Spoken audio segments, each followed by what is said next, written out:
Loh, direkam iki mau. Ngopi dhisik. Ben ora sepangan. Ngomong-ngomong tentang kopi, pada kesempatan hari ini kita akan belajar materi biologi dari secangkir kopi, yaitu tentang transport membran. Ada transport aktif dan transport pasif. Tentunya kalian sudah pernah membuat kopi atau teh. Kita lihat. Gelas ini berisi dengan air. Kemudian kita tuangkan kopi.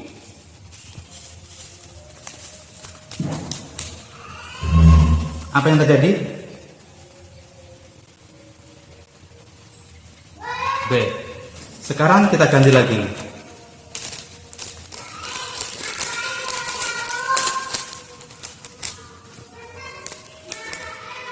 Nah, di gelas kedua sama, berisi dengan air. Yang kita masukkan bukan kopi, tapi adalah teh celup. Kita lihat apa yang terjadi.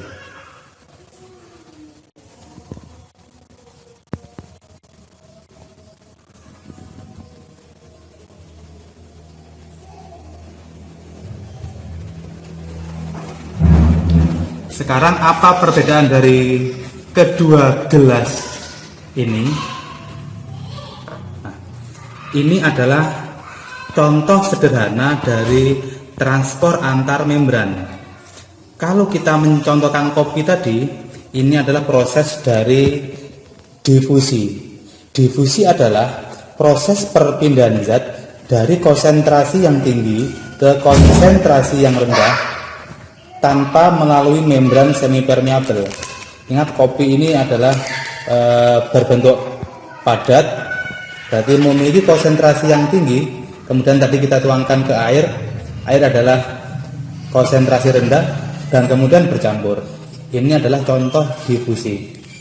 Nah, sekarang sama, teh celup ini memiliki konsentrasi yang tinggi, kemudian air memiliki konsentrasi yang rendah. Kalau kita celupkan, tadi juga bisa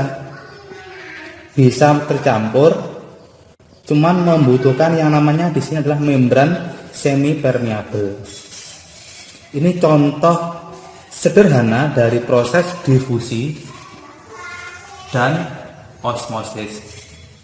Akan tetapi pada transfer antar membran tidak sesimpel ini. Nah, untuk lebih jelasnya, ayo kita ke kelas. Nah, sekarang kita akan ke kelas. Nah, sekarang kita sudah ada di kelas. Mari kita melanjutkan pembahasan materi biologi pada kesempatan hari ini. Seperti yang sudah kita bahas di awal tadi, hari ini kita akan membahas tentang transport antar membran. Sebelum kita membahas lebih lanjut tentang transport antar membran, kita akan pelajari terlebih dahulu tentang membran sel itu sendiri. Mari kita simak video berikut. Nah, inilah yang dikatakan atau yang dinamakan lipid bilayer. Kenapa dikatakan lipid bilayer? Karena memiliki dua lapisan lemak, ada di atas dan di bawah. Kemudian yang tengah ini adalah protein integral. Ingat, yang tengah adalah protein integral. Ya, ini protein integral. Kemudian di bawah atau lapisan yang luar adalah protein porifer. Ya.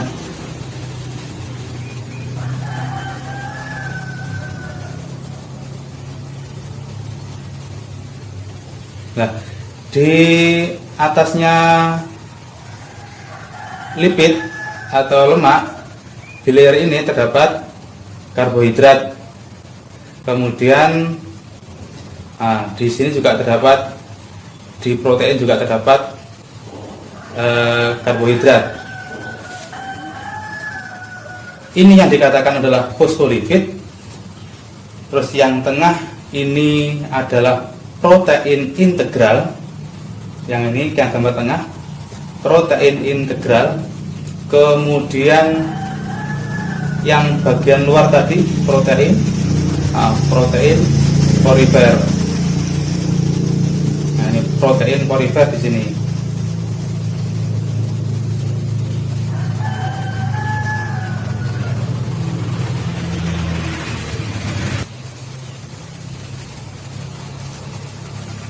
Nah, karena ini adalah karbohidrat, kemudian terletak di lipid, maka namanya adalah glikolipid.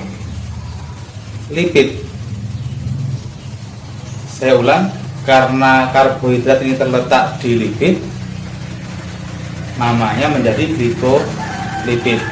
Kemudian ini karena ada karbohidrat terletak di atas protein porifer, maka namanya adalah glikoprotein.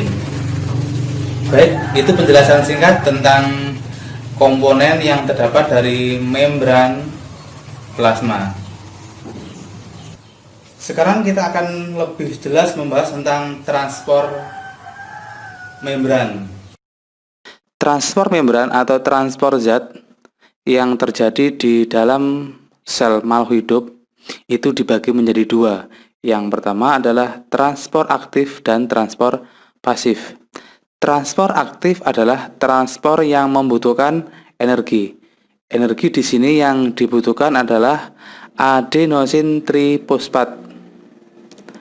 Transport aktif dibagi menjadi 4. Yang pertama adalah endositosis, perpindahan zat dari luar ke dalam melalui membran. Jika zat yang pindah itu adalah zat padat, maka akan menjadi yang namanya fagositosis. Dan jika zat yang masuk itu adalah cair, dikatakan pinositosis. Yang kedua adalah eksositosis. Eksositosis adalah perpindahan zat dari dalam keluar. Yang ketiga adalah kontraspor, dan yang keempat adalah pompa ion. Nah, yang kedua adalah transport aktif, di mana transport aktif di sini adalah transport yang tidak membutuhkan energi atau tanpa energi. Jadi bisa langsung pindah dari luar ke dalam atau dari dalam keluar secara langsung. Transport pasif dibagi menjadi 3. Yang pertama adalah difusi. Difusi adalah perpindahan zat dari hipertonik menuju hipotonik. Kita di video awal sudah mencontohkan dengan menggunakan kopi. Akan tetapi contoh yang sebenarnya dalam sel itu adalah pertukaran oksigen dengan karbon dioksida. Yang kedua adalah difusi yang dipermudah. Dan yang ketiga adalah osmosis. Nah, kita sudah mencontohkan dengan teh celup, di mana di situ membrannya berfungsi atau kita mencontohkan sebagai membran semipermeabel. Apa itu osmosis? Osmosis adalah perpindahan air dari hipotonik ke hipertonik, yaitu melalui membran semipermeabel. Nah, sekarang perhatikan gambar berikut. Ada 3 gelas, di situ diisi oleh 3 cairan yang berbeda. Gelas pertama diisi oleh cairan yang bersifat isotonik. Kemudian gelas yang kedua diisi oleh cairan yang bersifat hipotonik. Kemudian yang ketiga berisikan dengan cairan hipertonik. Apa yang terjadi pada ketiga sel tersebut jika dimasukkan ke dalam cairan yang berbeda-beda?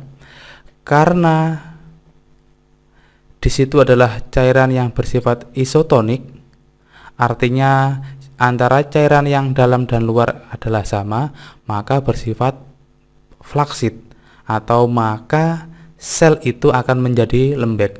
Kemudian jika cairan itu bersifat hipotonik, kemudian di dalamnya terdapat sel, maka sel tersebut akan kemasukan air dan menyebabkan yang namanya turgid.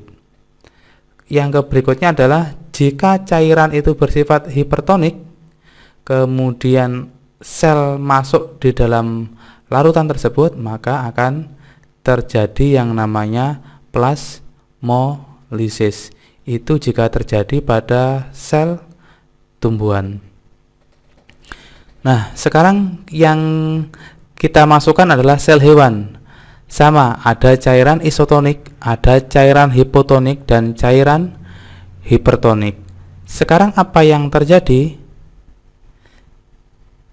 Jika cairan isotonik kemasukan sel hewan, maka sel hewan itu akan menjadi stabil. Jika cairan itu hipotonik, kemudian kemasukan yang namanya sel hewan, sama tadi ya, sel hewan tersebut akan meresap air dan terjadi yang namanya lisis.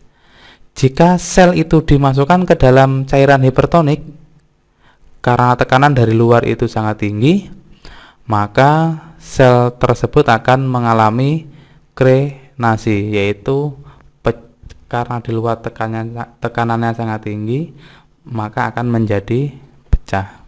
Nah, ini tugas untuk kelas 11 MIA 1. Silakan dilihat dan seperti biasa dikerjakan di kolom komentar.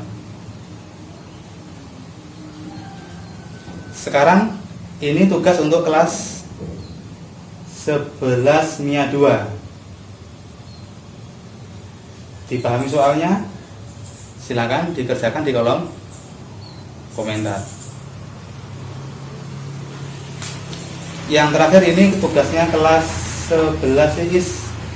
Silakan dipahami soalnya, kerjakan di kolom komentar. Terima kasih, tetap semangat belajar. Sampai jumpa pada video berikutnya. Assalamualaikum warahmatullahi wabarakatuh.